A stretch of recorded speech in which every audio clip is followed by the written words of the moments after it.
Assalamualaikum warahmatullahi wabarakatuh. Alhamdulillahi wassalatu wassalamu asrafil anbiya'i wal mursalin wa ala alihi wa sahbihi ajma'in.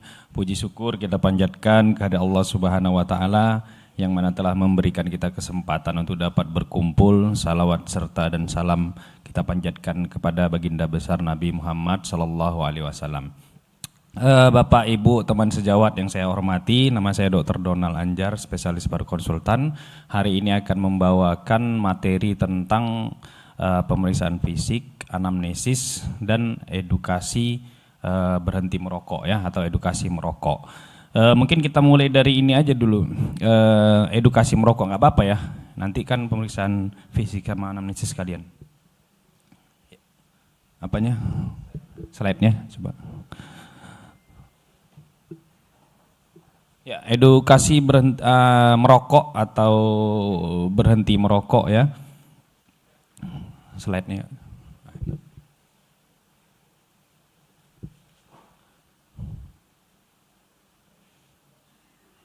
Ya, kalau kita lihat dari slide ini, niat orang untuk berhenti merokok itu tinggi ya.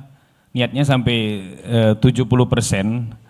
Sepertiganya mencoba dan yang berhasil hanya 5-10% ya yang berhenti merokok. Jadi sulit dan tantangannya besar untuk para perokok untuk bisa berhenti ya. Mengapa susah? Ya karena banyak faktor. Pertama ada faktor fisiologis dan faktor psikologis. Pertama faktor fisiologisnya kita ketahui bahwa dalam zat rokok itu atau asap rokok ada kadar nikotin ya, ada dopamin, ada zat adiktifnya sehingga secara fisiologis dia susah berhenti. Kedua, faktor kebiasaan atau psikologisnya. Nah, kenapa pasien-pasien perokok itu ya susah berhenti? Pertama, kalau kita lihat dari secara fisiologis, kalau dia merokok secara terus-menerus itu kadar nikotin akan beredar ke sistemik ya, terutama ke otak. Dia akan berikatan dengan reseptor alfa 4 beta 2 ya yang menerima nikotin, lalu ikatan reseptor ini akan melepaskan dopamin. Nah, dopamin ini yang membuat perokok ini merasa nyaman. Ya, jika kadar dopamin ini berkurang, dia akan minta tambah lagi, maka dia akan merokok lagi. Ya, ketika kadar dopaminnya turun, dia pasti merokok lagi dan siklusnya terus menerus. Makanya seorang perokok itu susah berhenti karena siklusnya terus menerus. Nah, efek kalau dia tidak merokok nanti lebih susah lagi. Ya, gelisah, ya tidak tenang gitu. Nah, ini ada kuesioner ya. Fairgerstrom ini untuk menilai seberapa parah seseorang ketergantungannya terhadap nikotin. Kalau kita lihat nilainya dari sini ya. Lalu ini gejala yang muncul ketika seseorang tiba-tiba bisa berhenti merokok ya. Gejalanya sampai pertama gangguan tidur ya.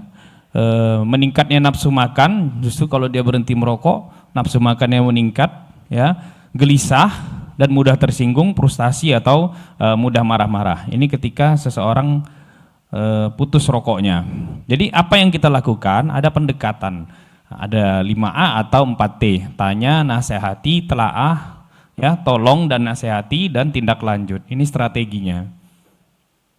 Nah, karena kita dosen di Universitas Muhammadiyah, maka di Muhammadiyah sendiri ya itu ada majelis tarjih dan tasdidnya bahwa hukum yang merokok itu adalah haram ya. Dulu Muhammadiyah majelis tarjih dan tasdidnya mubah masih, tapi sekarang sudah haram.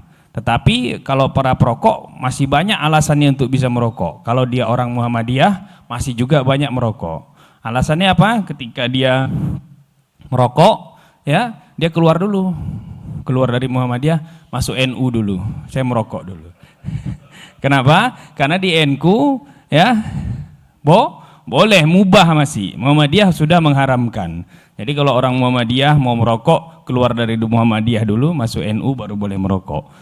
Muhammadiyah majelis tarjih dan tajzihnya haram ya, dan banyak undang-undang dari kita Indonesia, pemerintah, dan undang-undang kota Medan sendiri dan kota sekitarnya itu hanya menempatkan tempat-tempat kawasan yang bisa digunakan untuk merokok atau kawasan bebas rokok, masih sekitar itu.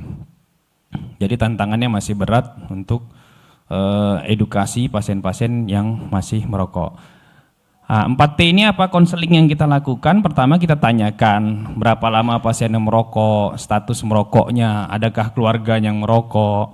Lalu kita telaah ya, gali keinginan perokok, dia mau berhenti atau tidak, ada tidak keinginan dia ya, terus hambatannya apa aja sehingga dia tidak bisa berhenti merokok.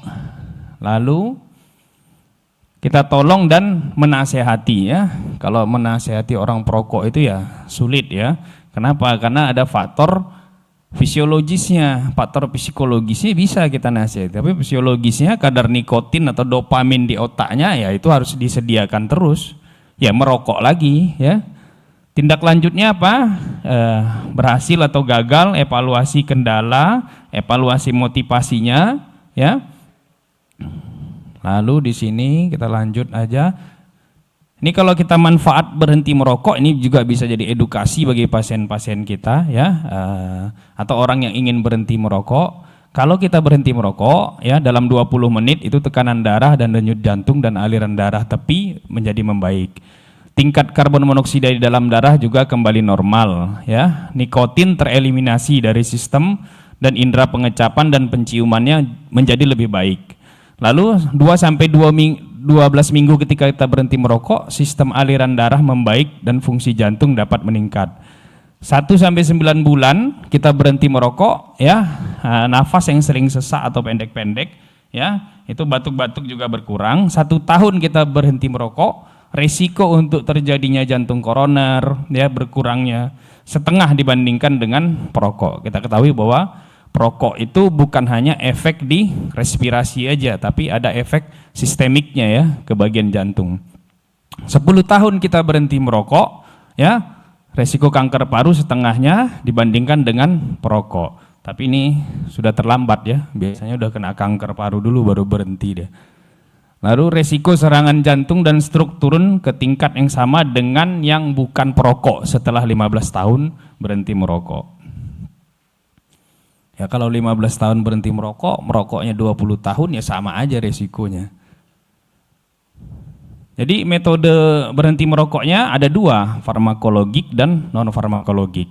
Nah farmakologik ini apa? Ya kita ketahui bahwa perokok itu tergantungan terhadap nikotin, ada zat adiktifnya yang akan menghasilkan dopamin. Yang kita berikan adalah bukan disuruh merokok lagi untuk menyediakan dopamin di otaknya, tetapi menggunakan nikotin ya.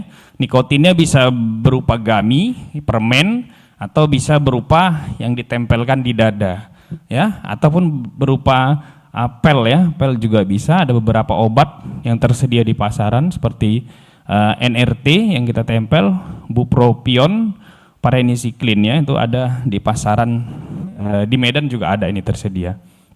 Non farmakologik tentunya seperti yang kita sebutkan di atas 4T tadi ya, konseling, self help ya, kita edukasi pasiennya atau motivasi untuk bisa berhenti merokok. Ini nikotin ya, ini ada gummy, ada yang ditempelkan ya, ini jenis-jenis nikotin ya penggantinya. Nah, untuk cara berhenti merokok biasanya pasien ada 2 ya di sini. Cara pertama ya berhenti seketika. Biasanya berhenti seketika ini biasanya pasien yang kalau pasien PPOK dengan PPOK yang berat itu juga masih merokok. Kenapa? Kadar nikotinnya memang harus dia sediakan selalu. Kadang sesaknya itu lebih mengalahkan kadar nikotinnya sehingga walaupun dia sesak dia harus merokok. Nah, kadang-kadang pasien yang setelah dirawat di rumah sakit, setelah sesaknya berkurang, pulang ke rumah dia tetap juga merokok. Kalau tidak kita berikan terapi farmakologi ya, kecuali pasien kanker paru yang bernapas pun sudah sulit, itu tidak mungkin merokok lagi.